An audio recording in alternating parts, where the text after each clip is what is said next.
তিব্বতের সাংগ্রিলা ঘাটির বিখ্যাত লামা লৌবসঙ্গ রামপা বলেছেন, ব্রহ্মাণ্ডের যত রকমের জড় বা চেতন আছে তাদের প্রত্যেকের একটা করে প্রতিপিণ্ড আছে।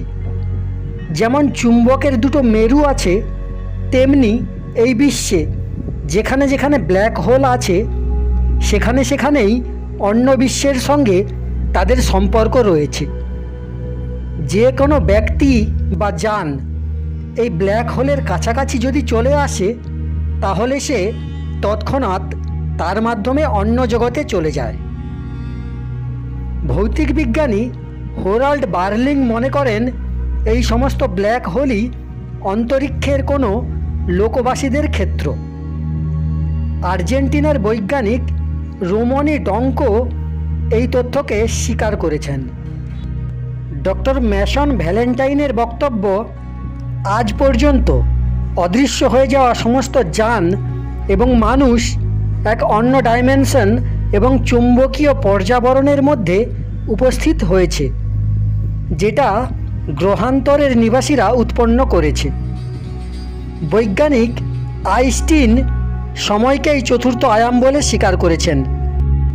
এই সব কিছু তথ্যের আধারেই আমি সাংগ্রিলা ঘাটিকে চতুর্থ আয়ামের অন্তর্ভুক্ত বলেছি। এবার হেসে তার হাত দুটো উপরের দিকে তুললেন ইয়ুতসুং লামা। তিনি বললেন, আজ এই পর্যন্তই। স্বামী দিব্যাসনা আমাকে অনুরোধ করেছিলেন তিব্বতের সাধনার বিষয় আর স্তর সম্পর্কে তোমাদের আভাস দিতে, তাই তোমাদের এত কথা শোনালাম। এরপর তিনি আমাকে বললেন, আমার মঠে গিয়ে যদি কয়েক মাস থাকো তাহলে এমন অনেক কিছুই জানতে পারবে যা তোমার কল্পনা শক্তির বাইরে। জেনে রেখো যে ব্ল্যাক হোলের বর্ণনা তোমাদের শোনালাম, সিদ্ধযোগীরা সেই ব্ল্যাক হোল দিয়েই সূক্ষ্ম শরীরে অন্য জগতে গিয়ে আবার সেই পথেই ফিরে আসতে সক্ষম। ঠিক এই সময় আবার দুজন লামা এসে ঢুকলেন। তাদের হাতে অপরূপ কারুকার্য করা 3টি থার্মোফ্লাস্ক এবং ইত্যাদি। লামাজি সস্নেহে আমাদের দুজনের হাতে একটা করে ফ্লাস্ক ধরিয়ে দিয়ে হেসে বললেন, এটা টিবেটিয়ান টি। বেলা 11টা বেজে পার হয়ে গেছে। আমরা মাটিতে মাথা ঠেকিয়ে প্রণাম করলাম ইয়ুতসুং লামাকে। উঠে দাঁড়াতেই তিনি আমাকে জড়িয়ে ধরলেন, বললেন, আবার দেখা হবে। বিদায় পর্ব শেষ হতেই সম্ভবত তার ইশারাতেই দুজন লামা আমাদের সঙ্গে নিয়ে বড় রাস্তা পর্যন্ত পৌঁছে দিয়ে গেলেন। এ পথে কিন্তু আমরা আসিনি। আমার মাথা এখন প্রায় কাজই করছিল না।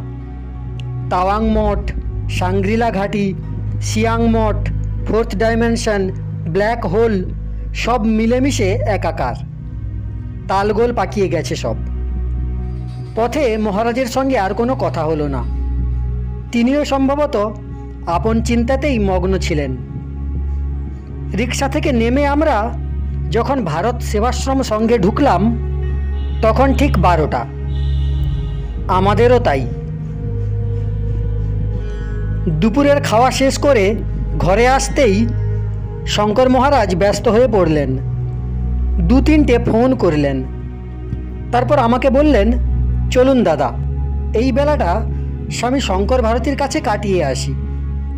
ইয়ুতসুং লামার সঙ্গে কি কথা হলো সেটাও তাকে একবার জানানো দরকার। ঘরে বসে থেকে কি হবে? আগামীকালই তো আবার আমাদের ফেরবার পালা।